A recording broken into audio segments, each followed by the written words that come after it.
Oh, he's behind me.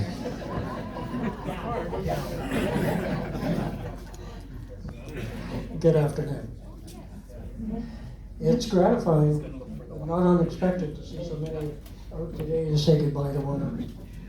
Werner was a friend and a mentor to so many of us. Thank you, Wendy, for permitting me a few moments to speak about the man who taught me so much and was my best friend to boot. Like the others who will speak today, I will talk about the Werner that I knew about. Some of you may know that I like to write, and Werner gave me so much to write about.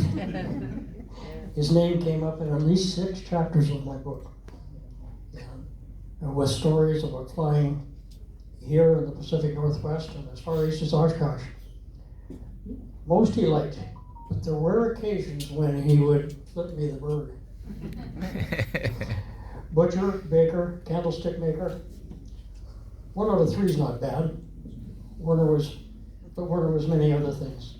He was a baker, but also flight instructor, an air traffic controller, an antique aircraft restorer, a Model A airplane and hot rod builder.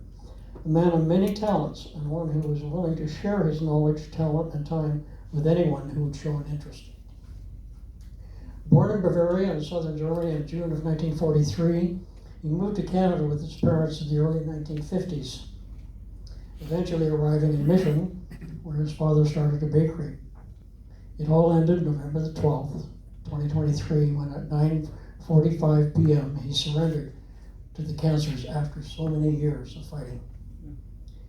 In the early days, he worked for his father in the bakery, pulling the early shift, 3 a.m. until whenever, earning the money that went to flying lessons in 1964 in Abbotsford. He worked as a flying instructor from 1966 to 1970, and that included a stint of running a remote school in Paul River. Later, in 1970, he joined Transport Canada and worked in RTC, initially in Abbotsford, and then here in Langley, and then back to Abbotsford until he retired in 2000. He and Wendy built a log home in Aldergrove and later added a small shop. When his neighbor needed a bigger shop for his trucks, Werner negotiated a deal to get the smaller one. This he added on the back of the original, lifting it over the fence with a crane, thus increasing his shop space by more than 125%. Now that he had the front for a paint shop and the back for covering, each could stay clean. His passion for flying included the mechanical side of completing award-winning restorations of at least 5 J3 Cubs, as well as the Porterfield in 1981 and the Fairchild in 1991. His craftsmanship was acknowledged with a variety of awards from his peers at Delta Air Park, Arlington, Washington, Hood River, Oregon, and as far away as Merced, California, and Oshkosh in Wisconsin. He obtained his airframe license in the 1980s, allowing him then to do annuals and sign out his own work. He and Dan Halliday together built a Mark Art Charger, and he assisted on the construction of Dan's Piper. He played a major role in the completion of Jim Britton's Staggerwing. He even found some time to help me with my Stinson, both in painting and in an engine change, as well as many, many annuals. His most recent and last job was Cam Leslie's J3 Cub, which has the distinction of being the oldest Canadian-built Cub in existence. He gave many area pilots their tailwheel checkouts, including yours truly, insisting on only 3-point landings and laughing madly when the things would go a little bit sideways. In my case, these included his Porterfield and the museum's Finch. He also checked me out on the Mooney Mite, a single-seat retractable aircraft. This was memorable in the method that he used. Together, we picked up this little plane and set it on some sawhorses so that I could figure out where the important stuff was and how to retract and lower the gear, all under his supervision. He taught many to fly tail draggers. Some are here today, and they include the whole gamut of aviation, from private pilots and those who went on to become commercial pilots with careers in both corporate aviation and with the airlines. He taught me and many others how to hand start an airplane, and for those who know how that is done, part of the call of the pilot is the status of the mag switches.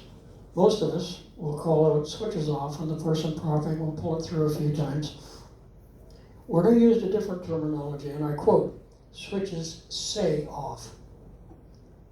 There's a good reason for this, as one day he was starting a cook, heard the call, switches off, pulled a blade through, the engine started, and a blade struck him on the head. This could have been fatal. Of course, while it was painful, and not just a little embarrassing for a high-time instructor, what was even more embarrassing was the resulting and inevitable nickname, Piggyback, from the slot on his head. He was a director of the Canadian Museum of Flight here in Langley, and for a period applied his expertise in both maintenance of flying the Waco cabin, the Fleet Finch, the Tiger Moth, and when the Mooney Mite was sold, he delivered it to the new owner in Washington State. The Arlington Air Show benefited from his expertise as a judge in the antique and classic areas.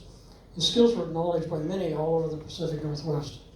It was impossible to go anywhere with him and not meet some of his many friends and associates. Most recently at Payne Field, where we ran into a fellow Fairchild 24 restorer, Air Race pilot John Penny, who incidentally flies a MiG-29 Fulcrum for Paul Allen in his spare time. Another who had traded his Vampire for a Tudor, and of course John Sessions, the owner of the Historic Flight Museum, who had questions on how to sort out his Staggerwing. The Abbotsford Air Show saw him participate in many flypasts, either in one of his own classics or the museum's biplanes. He was an early supporter of the Young Eagles program and helped organize first flights for over some 700 kids here in Langley. He personally flew in excess of 100. These are just some of his accomplishments, and I'm sure you'll hear from others today. In closing, Wendy, I want to say thank you for the opportunity to say goodbye to my Werner, my best friend, and the brother that I've never had. Thank you.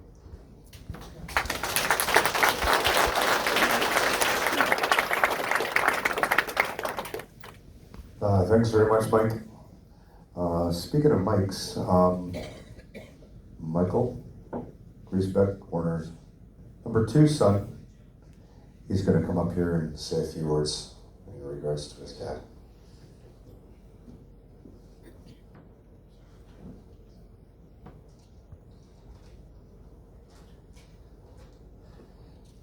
Hi. Yeah, just some stories. Remember, like, growing up and earliest memories, I was trying to go back and think of what they were. And we had a house on Broadway Avenue in Abbotsford, and in the basement there was a model train set that my dad built and had like a big mountain that the train went through. He'd always help me and my brother set up like Tyco racetracks around the house. He built us a really cool tree house at the same place on Broadway, and I remember falling out of it and falling out of trees and breaking arms and legs. He would take me and my brother camping to the KOA in Washington and try to get us to go fishing, and I think we did probably a couple times, but we always ripped around on our bikes doing kid things. And of course, all the airplane stories. We've been lots of places. I remember in Concrete, Washington, I think it might have been their last fly-in, going there and just seeing him in his element, and all the people that knew him. Anytime you bumped into someone who knew planes, they usually knew my dad. Spent lots of hours in the shop, hangars. Sorry, I'll make it through this.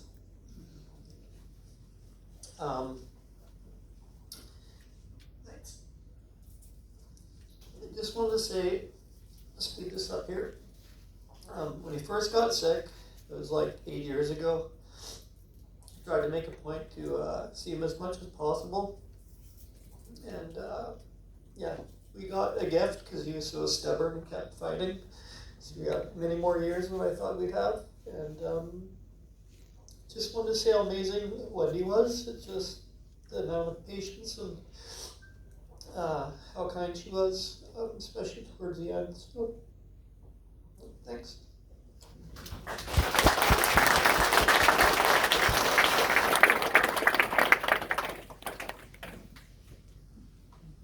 Thanks, Mike. Wendy gave me a call and asked me if I'd MC this, and I asked her, the first thing I said, is there something that you'd like to get up and say? And she was, I don't think I want to get up and talk. And so I've been pushing her for about 3 weeks now to give me something, and she got here and she had everything focused, and she gave me this to read, so I'm going to try my best. Some 40 plus years ago, Wendy first met Werner. Anywhere else, where could it be? It was an airplane function. They were set up as a blind date, and I think Wendy was the only one that was blind that day. Maybe it was a little light as I came here. So I don't start crying. And it was for an aerobatic competition, and they had a wind-up banquet there, and Werner was a volunteer starter for the airplanes. He made sure that the switch was off. After that, they attended numerous other fly-ins where they met many lifelong friends. Evergreen fly-in was an annual flight that they also attended with a group of Langley pilots. And I guess that was about 1982 that this all transpired, because Wendy and I had spoken about getting the L4 Piper Cup VEW resurrected from its wreck in Stave Lake, where Werner thought he'd park it. And then my dad Marv bought it, and they rebuilt it. And it was just after that that Wendy and Werner met, I believe, which would have been sometime after May of 1982. As you know, Werner's life was an airplane nut, anything about airplanes. And their home was on the flight path to Langley Airport, and he would look up as they passed and called out their ident. And he would call out their ident. Of course, Wendy didn't know if he was really actually calling the airplane out as what it was, or he just figured he would yell out a name.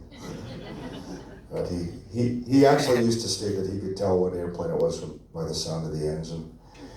And of course, Wendy really didn't know if he really knew what aircraft it was, but now it's become a habit for her to look up in the sky when she hears an airplane overhead, and she can recognize some of them. And she calls it learning through osmosis. And she'd like to thank everybody for coming out and enjoying this beautiful day of celebration. I'm going to continue on here. As we get older, we kind of lose our timelines, but thanks to Leroy Klingwall and I think I kind of put together where Werner entered my life, and we believe it was somewhere in the mid-60s, but the memory that I remember the most was it was probably the fall of 67 or early 68. Werner was living in Maple Ridge in a basement suite while he was working at Pitt. And we're not really sure if he was getting his full instructor's license then, or it was right around that same time, but he was going to Vancouver, and for some reason my mom and dad couldn't take care of me, and I wasn't in school yet. I was about 5, so about 7 o'clock in the morning, my mom got into her little Volkswagen Bug and dropped me off at Werner's place, and he was babysitting me for the day. I bet he really enjoyed that. So I took this little 5-year-old kid who just never shut up, and he was always annoying, and I'm still kind of that guy. And he loaded me into this beautiful, brand new 1965 Plymouth Barracuda, gold on gold on gold. And I think I was the first person under the age of 25 that I ever got to ride in it. He was about 23 or 24 at the time, I guess. And off we went to Vancouver, and then it was lunchtime, and I was hungry, so we pulled into an A&W and let me have a baby burger in his brand new car, and you could tell he was a little apprehensive about it, but he did anyways. And then on the way home, he let me go to the very back and the big glass on those 65 Barracudas. The sun was coming down, and I fell asleep, and he delivered me safely home. And that was the day I found my hero. Yes, he was Superman to me. And I'm sure that you guys all probably have similar thoughts about who Werner was. But yeah, he was my first hero. And I got to sit with him the night before he passed, and he still was. And I hope you guys have those kind of memories too. What we're gonna do next? I'm gonna get Mike up again, or Dan. Which one do you guys want to call next? Okay, Dan's coming up. For those who don't know, this is Dan Holiday.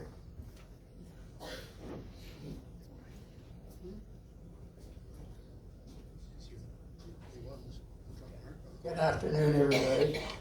This is not going to be a speech. I'm just going to go through some recollections of things that Werner did around the airport to show he loved he loved airplanes and he loved people. I don't know how I can do this.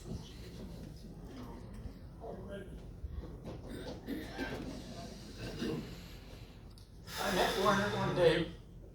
First time I met Werner, I was flying Gordy Zimmerman's Satavia, and I came in really high.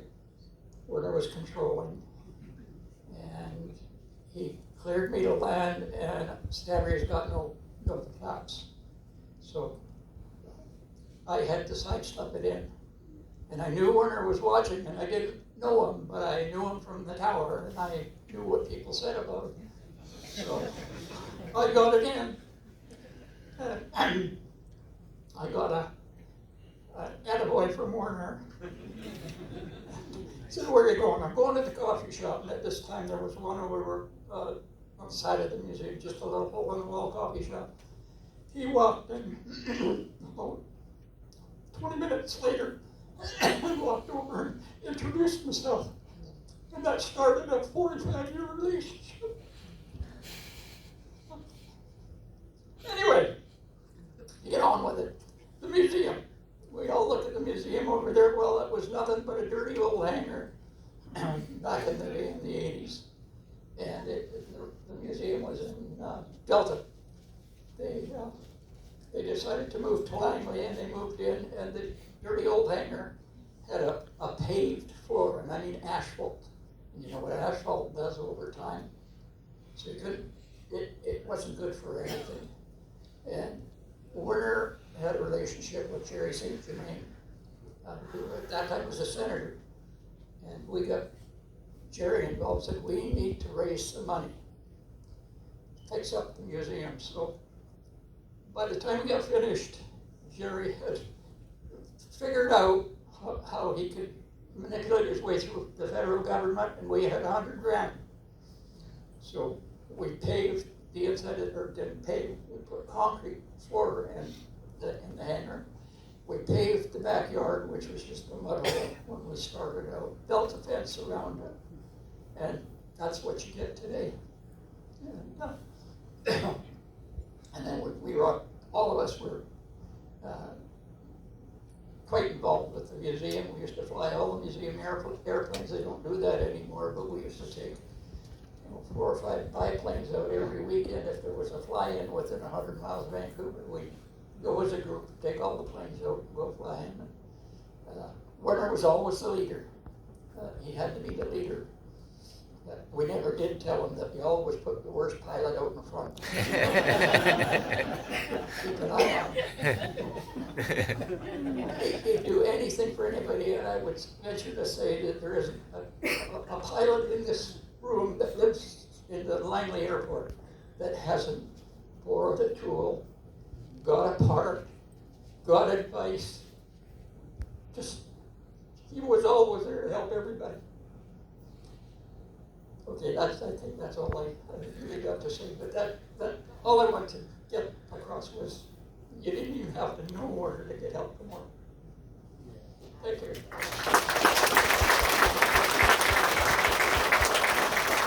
Thank you so much, Dan. Mike's going to get up here. He's got a tribute to read from somebody that really wanted to be here but couldn't, Jim McKissick. So come on up, Mike, and you're going to read this one? I thought you were going to read